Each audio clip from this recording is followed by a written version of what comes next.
Wait, was it over? Is it racism over? Maybe that's why. They literally ended racism. Oh my God, the NFL. Spike Lee is one of the most accomplished filmmakers in, entertainment and movie history. And I'm giving him notes about what he can do better. You turned out she got game. So you're the reason we didn't get this movie? Yeah. Award-winning journalist Jemele Hill is a contributing writer to The Atlantic. She is a genius of reinvention and second wins, and she is the host of the iHeart podcast Spolitics, and she is our guest. Welcome, Jemele. Let's go back 30 years. 30 That's crazy. years. How many people that you interview, sis, right? That you can say that 30 years ago. You share the story. All right, I will share the story because this was a story that you didn't know our last conversation. Yeah. I was a young pup reporter. My first job out of college as a professional journalist was at the News and Observer in Raleigh, where Marion was at the time. And the paper I was working for, they did a special feature called Tar Heel of the Week.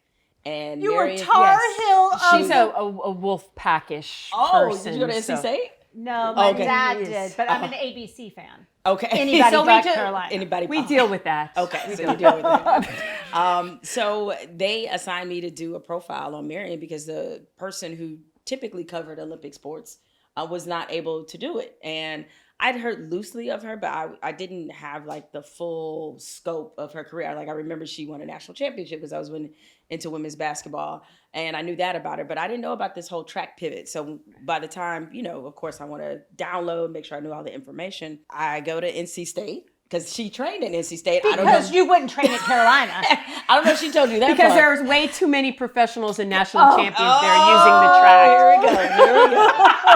I did not know what I was opening up here. So I go to NC State because I actually live pretty close to NC State. And I go there and they're just like, people are telling me like, no, she's going to be a huge star. Like this is the next great Olympian in track, blah, blah, blah, blah, blah. And I was like, okay, cool. So I go there, watch her work out.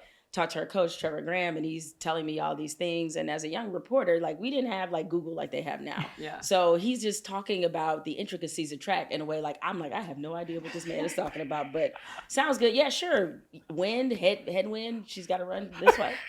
Cool, sounds good. Yeah, you were just flying around the track. And I was like, well, I mean, she looks pretty fast. So like, I think everybody, what they said is true. So she was like one of my first major interviews because they made a big deal out of Tar Heel of the Week. They put it on the front of the newspaper, big photo spread, all of this. So when you're a young reporter, like that's quite a caveat for you to get. Of course, fast forward a few years later, it's the Sydney Olympics. I was like, I knew her. I interviewed Marion Jones. She sent me the article last week. Yeah, because I was like, let me look it up. 97. 1997. I just graduated from college. I was just a few months removed. And so it was a big assignment because there was a lot of buzz about her in the area and a lot of controversy too, because her pivot into track was not well received necessarily because everybody thought. Yeah, it was interesting because I grew up in Los Angeles, California. Track is huge here, right? So when I make the decision to go to college across the country and not accept a track scholarship, but go to basketball. And at that point, Carolina hadn't yet really like emerged in the sport of women's basketball. All of the track world were in a tizzy about it all. But did they want you to go to USC? Was that Stanford, USC, or Berkeley, or UCLA? So 97. So 1997, and to her point, like when she won a national championship, like this is the age of when Tennessee was the dominant program, UConn dominant program. Like it was not, Carolina was not known for this. Not for their women's game. Not for the women's, right. This was Pat Summitt, right? Yeah, this was during that time. So for anybody to win a championship during that time that was not coached by Pat Summitt, it was Gino or Emma, this is a pretty major accomplishment, especially the fashion in which they did it to win on a last second shot. So it was quite an honor to do it. And it was, as a young reporter, it was one of the first stories that I did that was like kind of wind up being a big deal. So and still amazing, as much as I dislike UNC, the fact that they still haven't won another women's national championship. They've had good teams since. It's just like that's, as you know, that's a very hard thing to do. That's a whole other episode Yeah. talking about why they haven't. Yeah. All right. And I'll just say really quick, it's because certain coaches are not recruiting what I call Killers, Killas, With an A. with an A. Not an It's ERS. different, right? It's different. She has told me this already. But all right, so if you could give advice to 20-something-year-old Jemele, right? Knowing what you know now about how long you got, sports journalism, like what would you tell her? So, professional advice, I wouldn't change it a whole lot. Okay. I learned a lot in Raleigh, and it was a great job to have as a young emerging reporter. Things are so different now for younger journalists because they have to be so much more multifaceted. Like podcasts didn't exist then. Yeah. You don't have, the Social idea. media. Yeah, social media. I could make a lot of mistakes without everybody Yes, knowing yes, them. yes. All right. And so there was a different comfort level. And even for women reporters, I was a product of the age where a lot of the battles that female sports journalists that they fought, I was standing on the shoulders of that, like locker room access, for example. That battle had been fought already by the time I came along. So it looked very different for me. What about women of color? So that's the next component I was going to, is that it was still very isolating in most locker rooms or situations I was in, except for when I covered women's sports, because you tend to see more female reporters covering women's sports. But covering, I go to Duke basketball, I'm the only woman on press row, or the only Black person, or definitely the only Black woman. I was going to hit one of those. I was checking one of those boxes, right, at any particular point. So I wasn't prepared for that part of it, but luckily, because I had women mentors early on, they gave me the sense of belonging. And that's the part you need. It's like, so I was confident enough and naive enough to not know this wasn't what I was supposed to be doing. So like, that whole doubt thing never happened for me, because I didn't realize, oh no, you're not supposed to do that. Naive will solve a lot of problems. Won't it? Sometimes ignorance is actually helpful. Right? Interesting. So I never absorbed the doubt of like, should I oh no, I deserve to be here. That was always my attitude. So what I would say is, professionally, I wouldn't change much. Personally, I would change a lot. Okay? Let's talk about it. Personally, I would definitely change a lot. One is, how you're on college campus, and then college campuses, and they have those little setups to sign you up for a credit card, and they give you a free t-shirt. You think that's a good idea? Always say no. Because credit was destroyed at 21. Yes. Because you don't ever say yes to that. I remember the tent. The tent, right? Yes. Like, you get a t-shirt. You get a t-shirt. I'm like, and you can order whatever you want. And that bill comes and you like, who did this? Oh, me. Then you just put that bill to the side. Right. Or you just send the minimum, which is worse. Okay. I'm paying $20 a month. I'm sure it's something I bought for $100. I wound up paying $600 fucking dollars for, because I was sending $20 a month. That's $900 sock. You know what I'm saying? Preserve your credit, young people, please. So credit was trash by the time I moved to North Carolina. I was like, I don't even know why these people let me rent an apartment, but okay. What about relationship? So relationship-wise, I was really in a disastrous place when I was in Raleigh. I was sort of in a disastrous place, but also a good place. Early 20s, I wasn't in a relationship, but there was a guy back home that I was madly in love with, who had a girlfriend, by the way. And it was just the whole Young and the Restless saga. Yeah. And I would say to young people, I know it's funny because we all learned this from our parents and people who knew wiser. Like, them little relationships y'all got, they not gonna make it. And then people, as a young person, you just are clinging to this idea, I'm gonna be the different one. You are. Yes, you are. Yours is going down the drain just like everybody else's. It's okay. But the good thing was, being in Raleigh, when you're in your early 20s, it's a great place to be. A lot of young people surrounded by colleges. You got NC State, you got Duke, you got Carolina there, you have St. Augustine, A&T. Shaw, NC Central. So I'm surrounded by young professionals. It was such a great place to be from that standpoint. I never heard of the CIAA tournament. I went to my first Black college football game because they played it at NC State. It was Central and A&T. So I had a lot of culturally different experiences that I had not experienced before. So the best advice, I should have been more adventurous than I was. I should have been, as much as I was being sent on the road to travel different things and different sporting events, it's like, man, I should have done more personal travel. I should have tried to go overseas then. I should have got my passport then. I should have done all of those things. And so as much as I thought I was pushing the limit, I really wasn't. Like, I was still kind of limited. and safe in my thinking. So I would be more unsafe in the healthiest way possible would be a big piece of advice. I didn't think I took enough chances there either, because I think you're so worried about not screwing up that you sometimes allow the fear to paralyze your imagination. And so it's like dream whatever you think is your big dream. My big dream then was to make $50,000. That was it. I was like, if I just make 50 grand, I said I want to write, I want to work for Sports Illustrated, and I want to make $50,000. The thing about dreams is that it's not that our dreams are too big, it's that they're too small. And so I would just tell myself, you need to dream a lot bigger than that, because my second job, I made 50 grand. So then where do you go from there? Right? So fast forward, like Spolitics could not come like at a better time. Very interesting time, huh? Right. Very, very interesting time. My question is, when we look at athletes and we think about athletes, do you think athletes have a moral obligation to take a stand on culture, on politics, on worldview? Obligation is a funny word. And I think I used to feel like, yes, if you have a platform, if you are somebody who is able to reach people in a different way, because that's the reason why I decided to do a sports and politics podcast, and why I often, especially in the last 10 years of my career, I've married those things together a lot. I'm a contributing writer for The Atlantic, so I write about the intersection between sports, race, culture, and gender and politics, because sports is the one thing we actually still do together in this country, right? As we're recording this, the Super Bowl just happened, right? 130 million people watch that.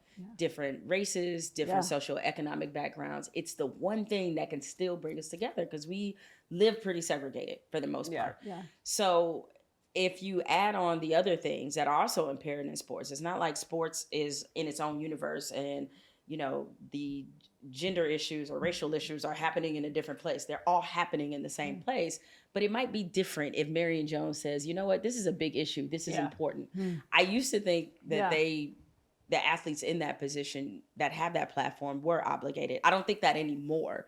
And the reason why I don't is because when you look at the people who have been able to really propel us towards progress, it's not a lot of those people. It's a reason it was only one Dr. Martin Luther King Jr.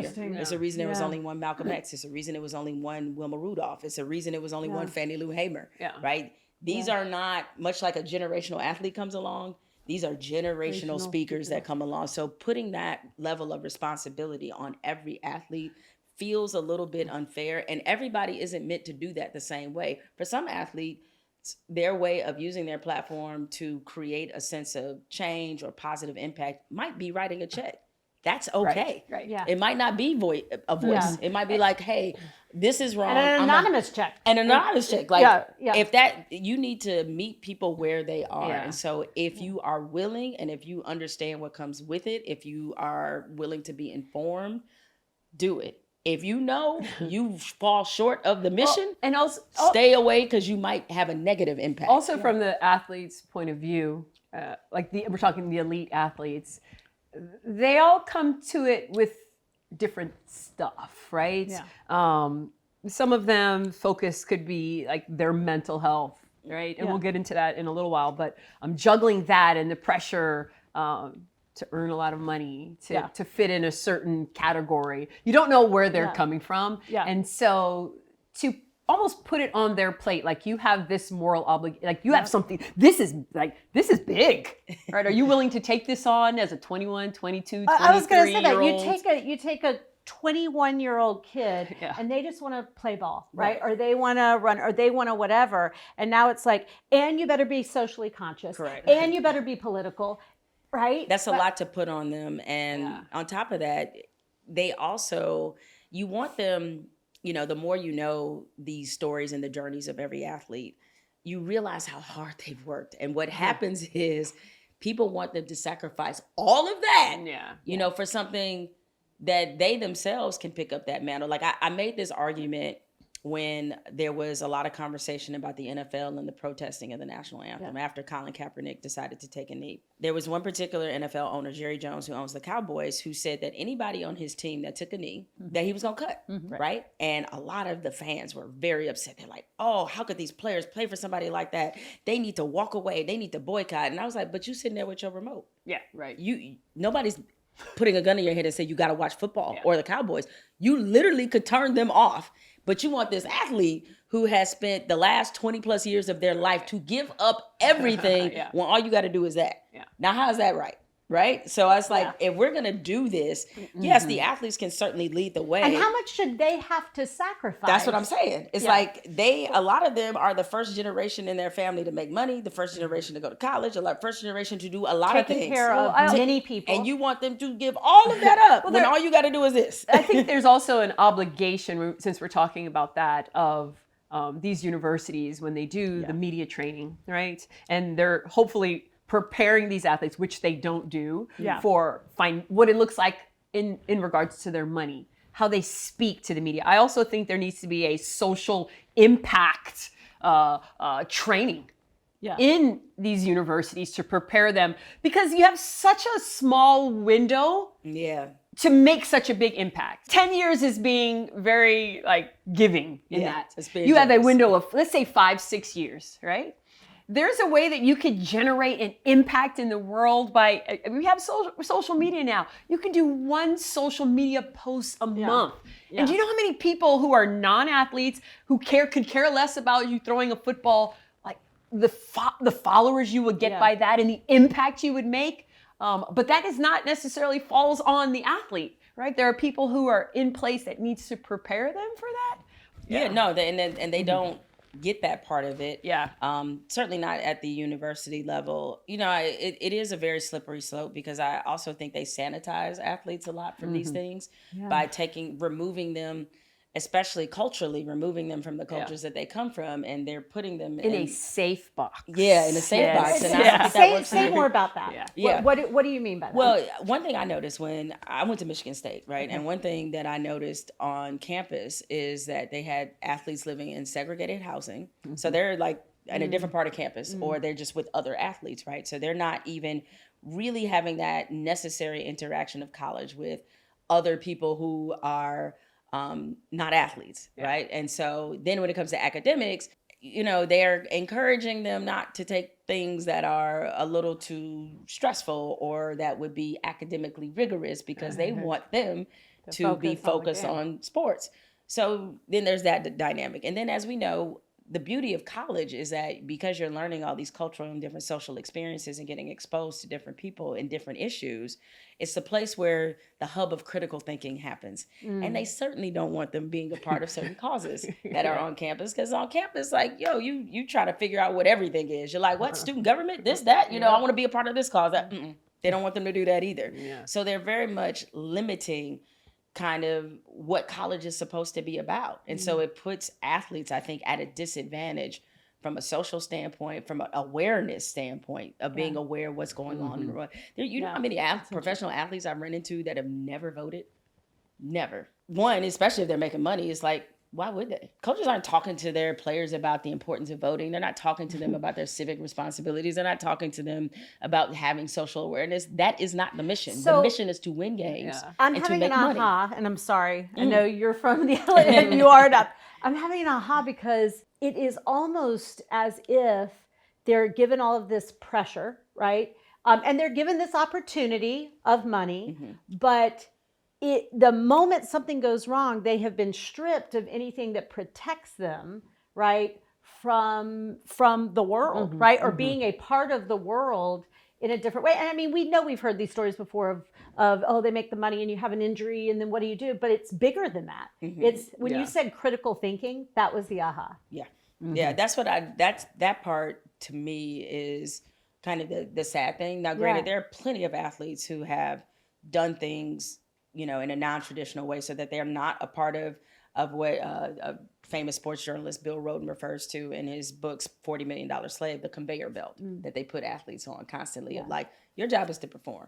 that don't worry about anything else. Yeah. Like they're putting them on this belt of constant sort of achievement of sports and not allowing them the process of thinking outside of their sports or their life, really. Yeah. You know, like there's a lot of athletes that leave college that don't have any life skills. I remember Michael Vick told this story about how he didn't even know how to write a check. Did not know. Like that's how far removed you become from real life. You've talked about this. Yeah, I mean, it's huge. It's huge. I wonder though, Jemele, those athletes that, and it's very popular now, but those athletes that say, well, I'm protecting my mental health. That's why I don't get involved in in all the other stuff. Like, what would you say to them? Well, listen, we all have to some degree, not just athletes, when it comes to what we consume and how we allow the news to impact us. But I think, though, it creates a false sense of reality. Like, yeah, you do have to have some level of boundaries with what you're consuming and what you're exposed to. But I think you're doing yourself a disservice by not connecting yourself to the real world. Yeah. That would be my biggest response is like, you know, even though you're an athlete, like you're not a special class of citizen. Like you're still a taxpayer. You still have this function as just. Let's hope they know that. Yeah, like make understand that like, yo, when you write that check to Uncle Sam, like, don't you want to know where it's going? Or like, what's happening to it? Like, I would think you wouldn't walk up to somebody randomly on the street and just hand them $40,000. Be like, I don't care what you do with it. I'm going to go back over here. Like, no, like you're part of the process. Yeah. And so I wish more of them thought of it in those terms too. Yeah. It's like, you know, I am an athlete and yes, I know I mean this to this fan base or this team or this coach, but I also am a citizen. So there are certain things I deserve to know about too. You mentioned we're just off the Super Bowl. Yeah. What do you think about they took in racism out of the end zone, yeah, but reaffirmed. Wait, was it over? Is it racism over? Maybe that's why. Right. They literally ended racism. Oh my God, the NFL. We celebrate today. Stop the presses. Nobel Peace Prize for Roger Goodell. Yes, he ended racism. So what did I think about that? So I never liked the slogans, that, and it takes all of us, all of who? I'm sorry, who are you talking about? Right. Yeah. I didn't like them because they were performative. I didn't like them because they didn't mean anything. It was checking a box. It was checking a box. Yeah. And a lot of people checked a box after 2020. With the murder of George Floyd, you saw a lot of companies, a lot of businesses, the NFL that suddenly was apologizing for all the things that Colin Kaepernick protested about.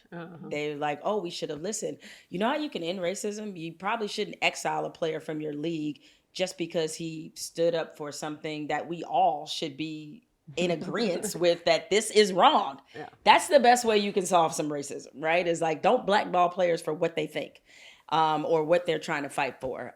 So no, I never liked it to begin with. Unfortunately, with the NFL, it's hard to give them the benefit of the doubt when you look at the track record. Now, they said, to be fair, they said the reason they took the slogan out and put Choose Love instead was they were trying to acknowledge the tragic wildfires in California, the tragedy that happened in New Orleans, and also in DC with the airplane crash. This was their way of saying, hey, we know there's been some tough events, and we want to make sure that we acknowledge in this moment, this is our social responsibility. I don't even know what choose love means.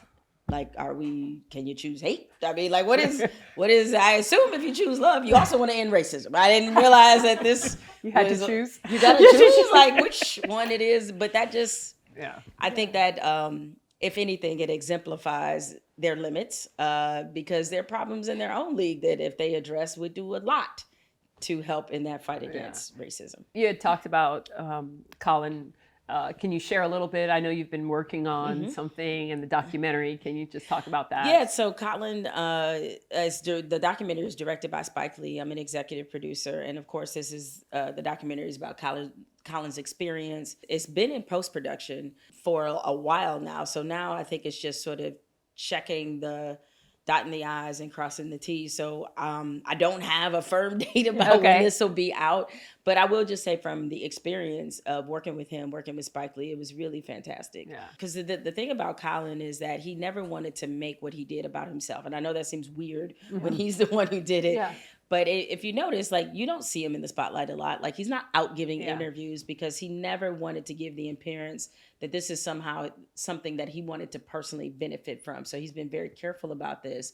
But unfortunately, as a result, people hijacked his movement and turned it into something that it wasn't. Yeah. Multiple sides. Yeah, like a lot of people did. And this is his opportunity where you hear directly from him why he did it, even though he explained it in the beginning why he did it, but you hear why he did it and some of the awful things he had to go through as a result of taking that stand. So as I've said to others is that, you know, when this documentary is finally aired, there's a lot of people who will owe him an apology and a lot of people will be embarrassed by what they said about him. Yeah. Does that check a box off for you in regards to your career, executive producer? That would imply that I ever saw this coming. I did not. Okay. I mean, the backstory behind it is very organic. He and I, we knew each other in passing. We didn't know each other very well at all. When he was deciding what was the best vehicle to tell his story, he called me out of the blue because of my awkward parting from ESPN. Yeah. And this just lets you know the type of person that Colin is. The ESPN /ABC /Disney was one of the offers on the table to do his documentary. What he didn't want to do is, given the public perception of what happened between me and ESPN, he didn't want to undermine me in any way. I'm like, wow. I didn't know Colin very well at all. Like, we socially, I may have seen him once or twice, but like that was it. So there was no extensive relationship, but it showed me the type of character that he had. And I told him, I was like, Colin, you could have never called me. And I still have a lot of respect for you. And I would have never taken that personally. And I'm the kind of person like, hey, if I have a bad experience with and not that all my experience at ESPN was bad, but if I have a bad experience with a person, a company, it worked that way for me. It might not be that for you. Yeah. That might be a place that you might actually get all the things out of it that I wasn't able to get. So, you know, I told him, like, listen, I know we had a very awkward parting at ESPN, but I told him I thought they were the best vehicle to tell the story. He's like, I got these offers on the table. What do you think about ESPN? And I don't want to do anything to undermine, you know, what you went through. I was like, no, actually, they're the biggest sports media brand in our country. Like, they've done this. They won an Oscar for O.J. Simpson Made in America. Like, this is what they do. Like, and they're really good at it. So I would say they're probably the best vehicle. And he's like, okay, I appreciate you being honest and candid. And then maybe an hour later, he called me back and he said, I tell you what, you know what made me feel really comfortable about going to ESPN? And he's like, if you would be executive producer on the doc. And I was like, what? Don't threaten me with a good time. Hell yeah. And so I agreed to do it. And that was it. And so I really got to know him and his partner, Nessa, like quite a bit throughout this process. And like, they're just great people, like really great people. And working with Spike was great. Spike is so Spike that sometimes I just, when I was on set, I was like, this is Spike Lee. And the more intimidating part, like when you're an executive producer or like, it's your job to watch the footage, you know, depending on how involved you want to be, you sit in on the interviews and you give notes. Spike Lee is one of the most accomplished filmmakers in, you know, entertainment and movie history. And I'm giving him notes about what he can do better. And I was like, well, this is bizarre because I've never produced anything. I don't know about filmmaking other than what I watch and what I like, and that's it. And so the first time I had to send him some notes, I was like, I don't know how this is going to go. Like, if I'm him, Dear Mr. Lee. Right. I was like, do you want me to tell you an interesting story about Spike? So however many decades ago, there was a movie called She Got Game. Oh. And he sent me like the original manuscript, and he wanted me to be the headliner in it. I think this is around 99 or 90. Because this is post He Got Game, right? Yes. So, because there was always rumors that he wanted to do a follow-up of it, make it about I sent a woman. me the script, loved it. I was in a marriage. In a healthy marriage. How funny. And I shared, the manuscript with that ex-husband, and there was, kissing scenes and all that stuff. And I was, gently told that potentially this was not a good fit for me. Yeah, so I turned down. You turned down, she got game. So you're the reason we didn't get this movie? Yeah. That's what I'm taking from this. That's my takeaway. Like, Yeah. it's Marion Jones's fault that we never saw. I told her I should have sent an email. Or Dear your Mr. ex-husband's Lee, fault. I'm having a comeback. Right. By the way, is that still We'll send him a memo. We'll send him a memo. So what can you share about like what the story was? I have the manuscript. No, I sure do. I've thrown away a lot of things from that other life of mine. Somebody bring it. Let's do it. Yeah, I know, right? Yeah, oh my Pull God. that out. I want to talk about you. I want to how she pivoted off of that. Okay, all right. We'll find out later. Jemele Hill is Unbothered. It's still fairly fresh, right? Or a year. No. The Jemele Hill is Unbothered is a podcast that I did for Spotify. Yeah.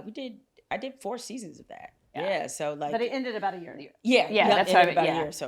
Yep. I have a lot of questions about Spotify. I kind of want to go down that road a moment. And initially, just when you hear Spotify, like, what is it? I love that Marion is getting messy. I love this.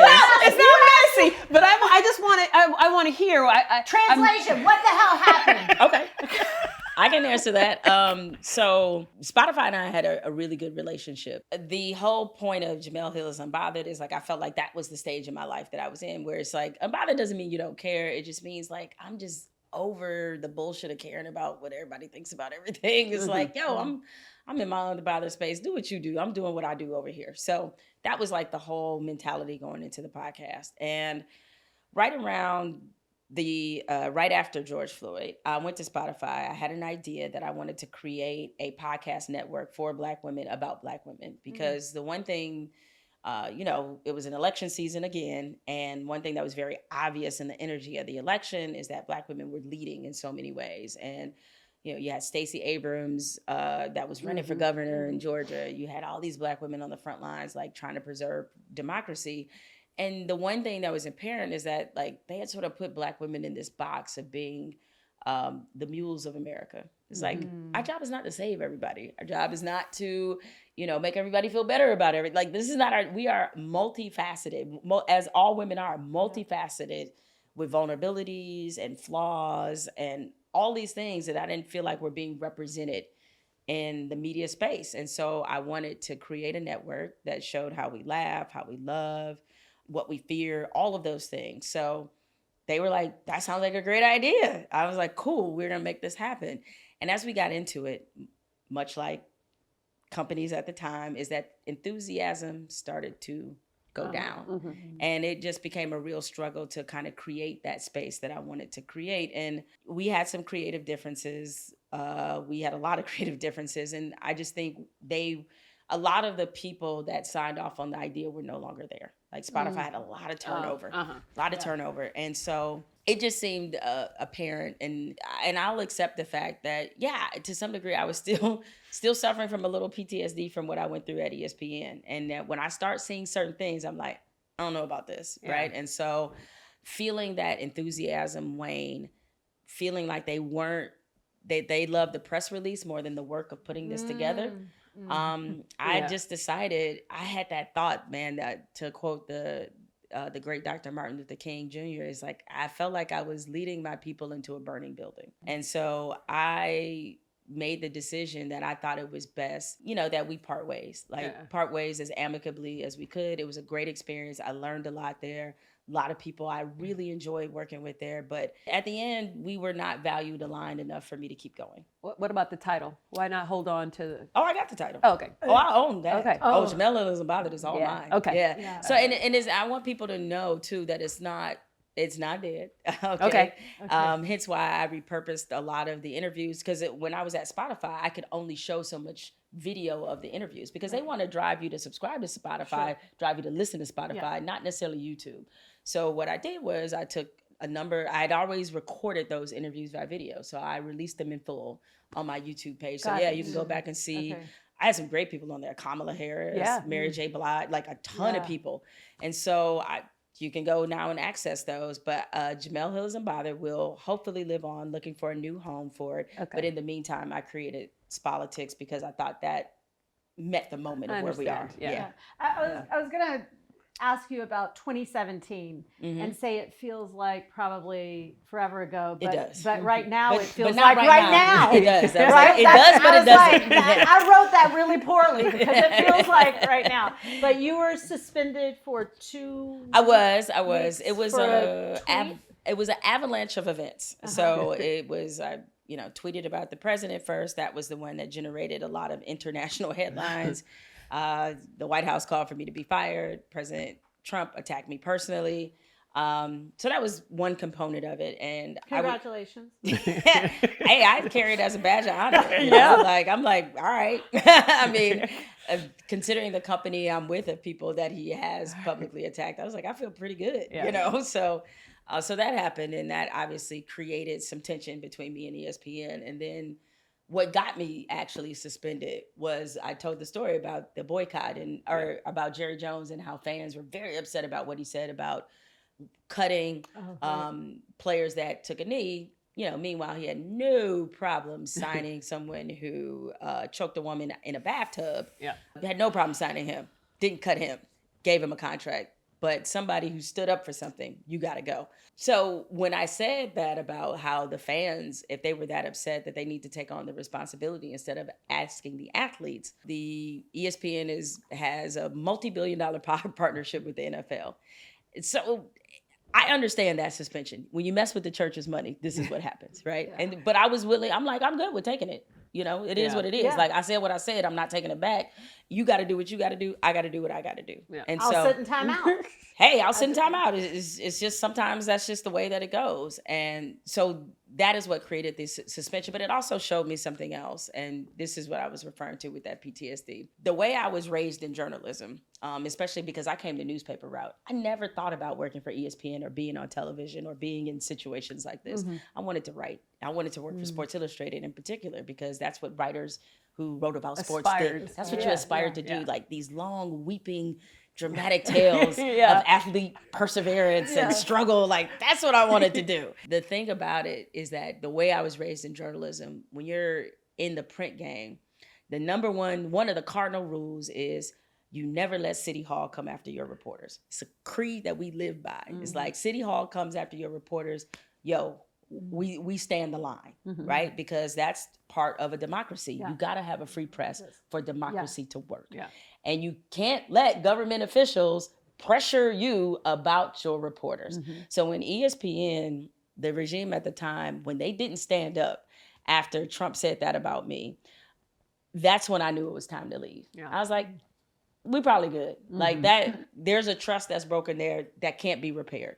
And even though, I left there on good terms in terms of like there's relationships and people that are still there that I respect a lot, but I knew there was no going back. Yeah. And that's when I started planning my exit strategy. And you mentioned that there's this creed in the world of journalism, but have you always, sis, like even as a kid, spoke your unapologetic truth? It's so funny because like, that question hits me in a lot of ways because I'm currently finishing up a children's book that's called Unapologetically You, right? And about teaching kids how to be unapologetic. And sort of the question I'm answering is what you pose, like, were you always this way? And I realized I don't have a great answer for that. Experience got me that way, but I do come from a line of women who were definitely that way. And you know how that is. It's like by osmosis, it becomes part of your spirit. Just the modeling. Yeah, modeling. My grandmother was that way. Yeah. My mom is that way still. It's like, we were in a family of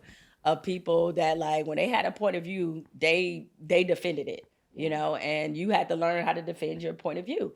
And so for me, it was so natural. It never felt like anything special. Yeah, and I'm sure you all can relate. What type of kid were you? Were you a straight A student?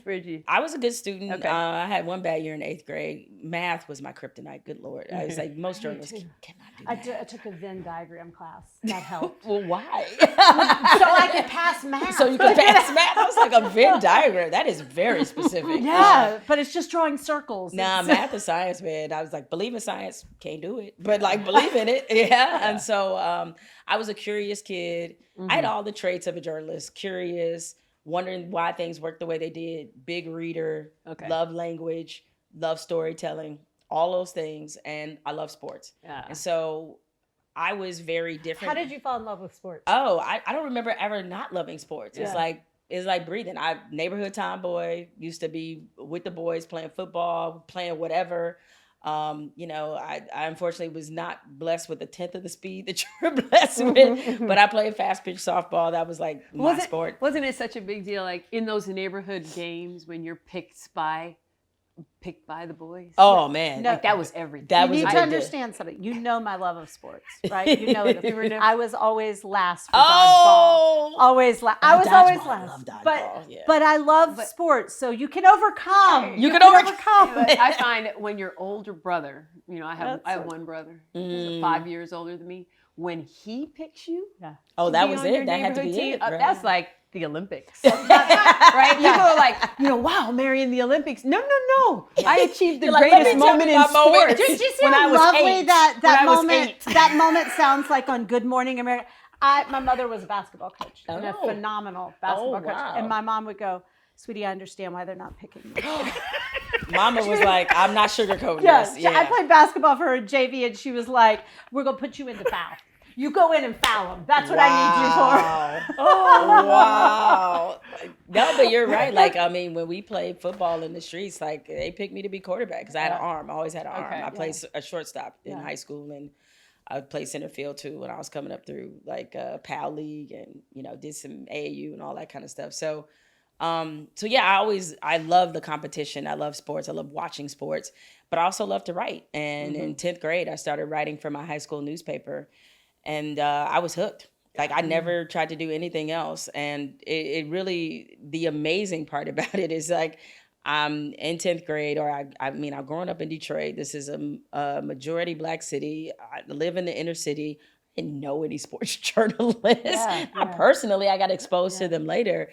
And it just, there's a couple of really, good detours that sort of led me to be on this path. It's the only thing I've ever done. And even the bigger blessing is like, I've been getting paid to write since I was in 11th grade. Yeah. And there's a lot of people who can't say that in my business. I've always so respected you for your certainty, right? Your public certainty, right?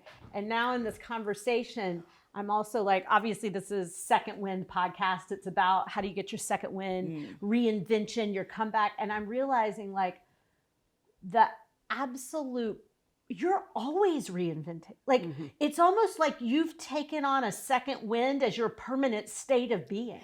Well, and could teach a class. Yes. Well, it's interesting because like this to go with the theme of second wind, I am where I am personally and professionally is nowhere I ever thought I would be. Because part of the second wind is like, you have to be okay with rolling with the pivot. And it was really easy for me to plot out my first 5-10 years of my career in life, into adulthood. Like that was like, oh yeah, I want this job and I want to live here and I want to write about this. And then when you get all those things, especially if you get them early and quicker than you thought, then you're like, oh shit, what do I do now? Right. And so once these last 10 years of my life have been extraordinarily, because I never saw them coming. Like I didn't see getting married at 43. Like I was thinking like, yo, I'm about to be just out here solo. And I was good with that because like I was never, I wasn't a girl dreaming of like the big wedding. Like I didn't care if I got married or not. Like it was just like, if it happens, great. If not, I'm exploring this world to the fullest either way. Didn't see that coming. Didn't see living in Los Angeles coming. Didn't see pivoting now to doing more behind the scenes camera work, production, directing. Did not see Didn't see the executive production. Didn't see that coming, right? And so I think part of what allows you to lean into that second wind is like, you got to be willing to lean into the pivots and the uncomfortable parts. It's hard, like, to be honest. Like, I didn't expect to have to turn into an entrepreneur. And that has been a incredibly learning curve. Big one. It's like being responsible for the livelihoods of other people is not easy. And especially as you're learning and as you're making mistakes in this economy, you know what I'm saying? It's heavy. Like, it's heavy. Very heavy. How do you handle the mental health part of it? I mean, who helps Jemele Hill like there's so many critics, right? Yeah. And there's so many comments that are negative. How do you stay focused on the prize, right? Well, my husband is a huge help in this, and it helps that he is as grounded as he is and secure in himself as he is, and more importantly, and it's what you look for in a marriage, is like you need somebody else who at times will do the emotional heavy lifting for you, that you can just lean in to be like, I just want to just sit here and can we just watch, World's Toughest Test? No, World's Toughest Test. Oh. Can we just watch that? That's our show. I told Mary, I was like, is, man, like you have no idea, like hooked on it, right? Yeah. Like that's our show. So you need somebody that reminds you of that, despite what the world thinks of you, that the names that they call you, like the person that reminds you of like who you really are. Yeah. And so he is fantastic at that. People ask me like, oh, do you have work-life balance? Hell no. Right. I was going there. I was saying, No, what do I you do do not for have movement, for fitness, for Oh, all so- that? She right. asked everyone this. No. I'm very interested But it's in inappropriate. It's a great question. And I'm glad you're asking me in this moment because you and I both have a milestone birthday this year, right? And so I set particular... You're December. I'm December, Yeah, right? October. You're October, right? Yeah. And so I set particular goals, for myself. So currently, and will continue to be this way, is like, I'm on a 6 day a week workout. Okay. I want this. What's your jam? You run, you lift? So my jam is I'm doing something that I hadn't done before in my previous athletic carnations, if you will. It's like I used to be heavy into hot yoga. Like that was my shit right there. And My then, issue with it is it's so hot. but that's the point. My issue is that my flexibility is like this. Well, because so I feel like a failure in there. She walks Well, that's around good. the world having issue with her fast twitch fibers. I'm sick of hearing about I it. wish I knew if I possessed one. I don't don't. think I I don't. do. I can doubt tell You it. did if you were you got to have some agility and speed to do the quarterback on the street in Detroit. Oh man, I had an arm. That's what I had. So for me, it's like, I think like a lot of people, like when the pandemic hit, and especially here, like the lockdown portion lasted kind of long, which I'm not complaining about, but I think I lost my mojo in terms of fitness then. I think a lot of people did. And it's taken me that long to kind of get it back. So this year I wanted to recommit because I want this next chapter where that's more of a central focus than it has been the last 5 years. Yeah. It was before, and then it's like I lost it, and so now I'm getting it back. So I'm actually focusing more on weight training. Yeah, that's good. Right? Because That like 50-year-old, you gotta do like the I used strength training. Yeah, like the strength training is really where the magic happens, Yeah. right? So I want Especially when you hit that 5-0. Yeah. I want to actually feel strong and be strong. Like I want to be able to comfortably do like 15 pull-ups. Let's see if we can get Jemele do the Hill to come triathlon to a also. comeback club So one session. let me tell you about my testimony. All right. Let me tell you about my testimony. So pre-pandemic, me and a bunch of my friends, we were in a half marathon in Vegas. And I was like, I ain't never running again. Yeah. I have never I'm like running. No. So I don't want to do that anymore. The biking, the swimming is hard, right? Yeah, like my mom's a lifeguard, so I know how to swim. I don't know if I know how to ocean swim the way you need to be able to swim. Right. It's a whole other game. That's a whole when different I started training in October, I'm not going to drown. Right. Same. I got 3 kids, Yeah. all that. But I realized that I had never swam like 25 Me either yards, before I which did is it. one time down and back. What? Yeah. Yeah. And when I first started, I felt I was very humbled because as an athlete, you pretty much, and generally, if I go and play pool, I'm going to win, right? I just, you know how to do it. Mhm. Swimming? There were 80-year-old men. Lapping you. Right, where they get out of the pool, they're with a cane and they're passing me. So it's very, very humbling, but it was the challenge that I need right now as I say, transition into my 50s. I know. It's a scary thing to contemplate. I was like, I never thought I was going to get this old. I Like, turned what 50 happened? this year. I'm telling you, it's an amazing place to be. And with your certainty, right? And you're even going to give less of a shit. when you turn 50. I didn't think that was possible. I think it is. I think really? even less of a shit. Realize I'm out of fucks. They gone. Like, they are gone.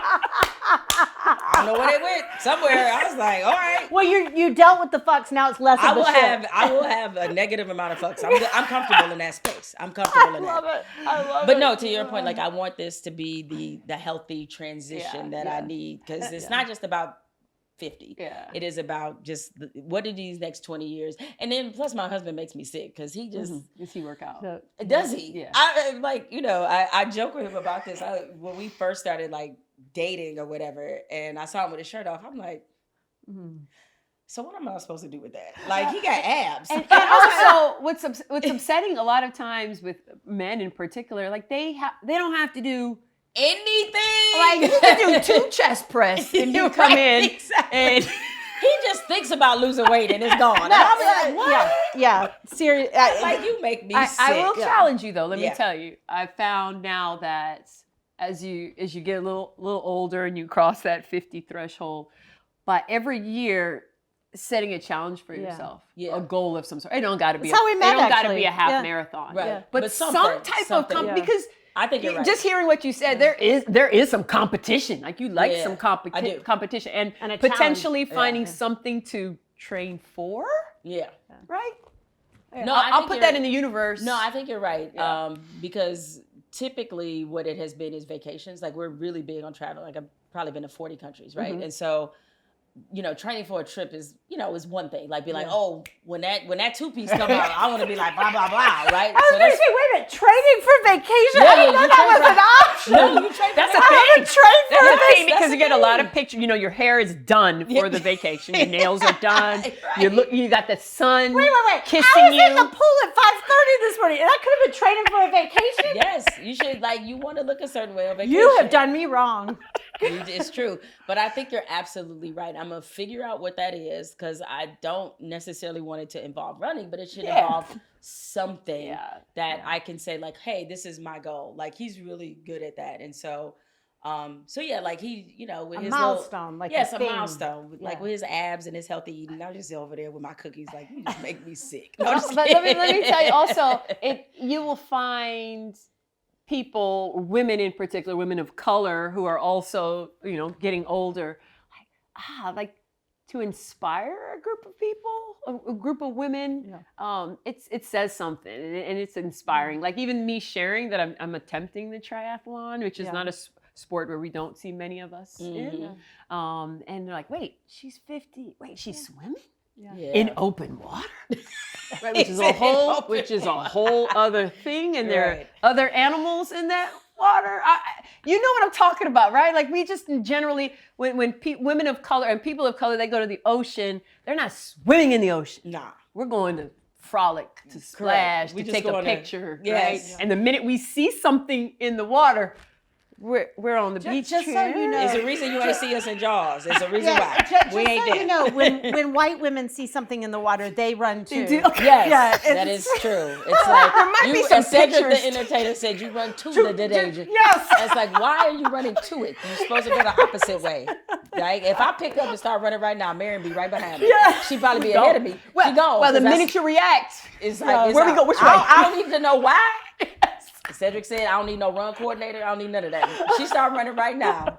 I'm out. It's just what it is. It's so true. No, but I would do that. I will receive that. I will try to set something because now it's your physical comeback. It's your because that is the one good thing about running is like it's such a community in running, and like when me and my friends decided to do that half marathon and it was in Vegas, we were just like we were on each other, accountable. I'm gonna figure out something. And share it with me. I will give you my number. I'm gonna message you in a month. I'm gonna say where we meet. Make it a fun destination. Oh, geez. Yeah. Well, Curacau's the next one. So, and then they're not having any 5Ks in Curacao. I'm telling you that. I don't know about running there, but with the big milestone coming up, my husband has been charged. We have a thing where we surprise each other with vacations every year, right? And so he's surprising you for your 50th. Yeah. He said, we don't know where we're going. That's trust. Oh, he knows me. Like he's very good at this, right? So like I'm not doing that. I end up in Schenectady. know. Like I surprised him. We went to Malaysia last year. Okay. Yeah, so that was wonderful. Incredible. And like we've done New Zealand. He surprised me with New Zealand, with Bora Bora. Like, yeah. So like I told him, all I told him was length of time. I was like, I want to be gone for a month. And we're here training for a try. Yes. Yeah, that's right. Because them vacation pictures gonna look sexy. That's exactly what's gonna happen. We talked about comeback. Yeah. Briefly. Mm-hmm. And part of this podcast, this is Second Wind, and we've asked all of our guests what you believe is the greatest comeback story. It doesn't have to be in sports. Ooh. It could Anything. be music. It could be anything in history. Yeah, I'm Ooh, gonna put you on the spot. The greatest comeback story. I'm gonna say Simone Biles. Okay. Right? That's really good. Yeah, because you think about her incredible career, what she accomplished, and then Tokyo happens, where she decides to withdraw because of mental health. Mm-hmm. And after that, I thought she'd never compete again. Yeah. I was pretty convinced she wouldn't, because she didn't have anything else to prove. She was already the greatest gymnast ever. And then she decided to come back for Paris and established her dominance. And I think what you really saw in Paris was how much she had really become an ambassador. Like, if you think about what the game looked like before her, before Gabby Douglas, before all of these Dominique Dawes, like there were not little black girls running around trying to be gymnasts. Like, it was a pretty white sport at the Olympics. Expensive. And very expensive. Yeah. And now it's like, then you see through her the through line of like Jordan Childs and like everything that's happening, and the way that she has really, not just accomplished so much in that sport, but just been the ambassador and been the bridge to a new generation. I mean, she's one of the greatest athletes ever, most dominant athletes ever. But I think her coming back and to unapologetic Paris, about her decision. she is, and that's the other thing too, is like when you see her now, the interviews she does now, the sureness, the confidence, very deliberate, very deliberate to step into her, but also the vulnerability. Like, she's not afraid to be like, you know what, I'm not okay, or this hurts, or this isn't good, or I felt this way. And I love that she's communicating with that. And she's married, she an OG in the game, and I wouldn't rule it out that everybody was like, oh, she's got the perfect ending in Paris. She's redefined what it means to be an older gymnast in her sport. Would not be surprised to see her in Los Angeles in 2028. I mean, it's huge, because if you look at the margin that she's like dominating still the sport, even if, like age becomes a factor. I mean, maybe at that point, the gap closes a little bit. She's still going to be dominant. Yeah. And she's still going to win. Right. It might not be by how many points. I'm doing this as if she's running track. You know what I mean? But maybe she'll run track. Maybe it'll be competitive in the sport when she comes back. We can give everybody else a chance. No, but she's great. And then and I guess like I should have it was a pleasure. One of the highlights of my career is her Netflix docuseries, Simone Rising. I'm a producer on that. Okay. And so it was a pleasure to be able to write for that and to help to try to put into story form this incredible legacy. So I have a ton of respect for her. What else can you share about what you got going on in your world right now besides politics, of course? Besides politics, I'm finishing a children's book. Do you have a name for that? Unapologetically You. Yes. And I'm also, so it's funny, it will be the first two books I've written were books I never intended to write. I never intended to write about myself. Definitely didn't intend to write for children, which, by the way, is like, for a writer that is not used to writing for children, this is a great exercise, because you have to act like the world isn't awful. You have to give these, like, you're writing for children. Like, you can't be like, hey kids, the world's shitty. Like, you can't, like, that doesn't S is for shitty. Yes. That doesn't really work on the pages, right? Okay. So but it reminds you of the reasons you should be optimistic about this world. Because the one thing is, when you become a weather journalist like myself, is you get increasingly more skeptical and pessimistic. Skepticism should be a part of being a journalist, but that part I've enjoyed about writing for kids is like, I gotta leave them with something that they have something to hold on to and believe in. But I really wanted to write a fiction novel. And this to your point, but maybe not athletically, Marion, in terms of challenging myself, is like I'm taking an advanced storytelling class right now because like I cannot leave 2025 without having this fiction novel that I want to write nailed down. Do you have an angle? I do. Genre. Are you holding it? I'm gonna withhold it. Okay. I'll tell you off air, but I know what the story is. All right. But I'm going through the character mutations right now, like trying to figure out like what these characters will do, and all of those kinds of things. So working on that. Also, are you Jamaican? Because all the jobs. All the jobs. You know that joke, Suzanne? Yeah, but this is the part, as you know, about when you go into entrepreneurship, it's like you become a mercenary. Like you're just like, yo, who got a job for me? What I got to do, right? Okay. And so, like I have to stay with multiple streams of income, to make time to make a product. Time to make a product. So, doing that, and also figuring out what my next move is in media. Obviously, I have the podcast Spolitics, which airs every Thursday. Is available on iHeart or wherever you get your podcast. But figuring out what that next TV move looks like for me. So that part is a little more tricky, but I got some promising things that are going on. So So awesome. Yeah. Awesome. And more production, more producing work. So I definitely have some entertainment scripted projects that I'm hoping that I'll see come to life this year. Great. Yeah. Love it. Yeah. Love it. Well, awesome. Thank you so much. Awesome. Thank you. I enjoyed talking to you ladies. Like this was a pleasure. This was a real treat. Thank you so much. Okay, what a fucking amazing woman. Like seriously amazing. And obviously I have so much admiration for her for a million different reasons, but she was talking about like, I never expected I'd need to be an entrepreneur. Yeah. Right? I think it's fascinating because it's not enough to be a writer anymore. It's not enough to be a creative. You've got to figure out how to monetize that. And it's just an incredible woman. I just texted her and I said, thank you just for being you. Yeah. There's no other way to describe it, but the idea that there's so many things that life can teach you. And she even talked about it, like, you do not know sometimes what it's preparing you for. Yeah.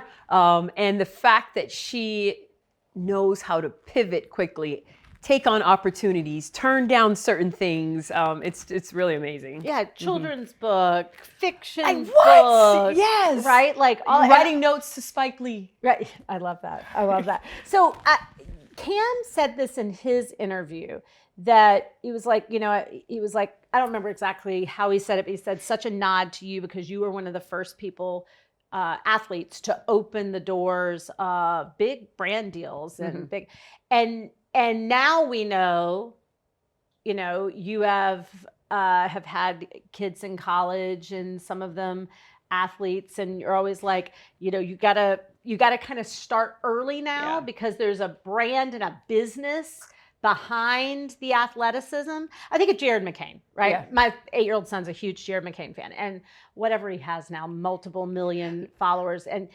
he was just so systematic and intentional. You could tell about the business side of his persona and his celebrity, right? Yeah. Like the what athletes have to do now. I suppose I failed to ask, and I should have, if I were to remembered, how she is, and I know she does this because I've read up on it, but how she gives back, right? Yeah. How she's preparing the next generation of women of color who want to get into the world of journalism and even potentially sports journalism, what that looks like. But how have you had to take running fast? Sorry to simplify your life. How have you had to take running fast and turn it into a business, right? Like turn it into, you've been an entrepreneur forever, right? I think, one, you have to think outside of the box. I've always thought, not everybody, likes running. Not everybody likes to watch people running. Well, Jemele does not like running. She told us. But you find the common thread, right? Whatever that looks like. One, for me, the common thread is, hey, people make poor choices. Right? Yeah. We've gone down this road many times. People make poor choices. Are you saying you made your poor choices to turn it into a business? I do Is not. that what you're admitting here? No, but again, you find in looking at like how can you impact the world, and when I say impact, that can go a lot of different Yeah. ways with impact, Yeah. you know, financially impact, Yeah. whatever that looks like. But find what's the common thread with you and generalize that. Make it broad. Make it so that people see themselves in you, right? And it could be a small thing, right? Whatever that looks like. I mean, the idea of Jemele Hill, you asked her 30 years ago if she's going to be writing a children's book. Yeah. Right? Yeah. She would have never imagined that, but it's an amazing story. But taking your story, taking your talent, taking your skill set, and turning it into opportunity, because I mean, we're obviously living in an economy right now where most people are freelancers, they are entrepreneurs. And I've always thought it was interesting. After an athlete retires, someone will call them an entrepreneur. But while they're playing, they call them an athlete. Yeah. And it's like, it is the ultimate entrepreneur. I'm going to take a talent that I have and figure out how to get paid for it in multiple ways. Right. Yeah. Right. Which is, I think the genius of what Cam has done. Obviously, Jemele was journalism, but what she's done. Jemele is just an amazing journalist, we know, but human being. Yeah. And the idea of her continuing to rebrand and reinvent herself is what little girls of color, really, that's where I went with it. What they need to see, right? They see the Simone Biles, you know, they see the Angel Reeses and all those, but man, to see a woman like that who's continuously making it happen and figuring out her way in this very, very complicated political world is great. You want to know who else needs to see it? 50-year-old white women, because she is inspiring. Yes. Inspired the hell out of me.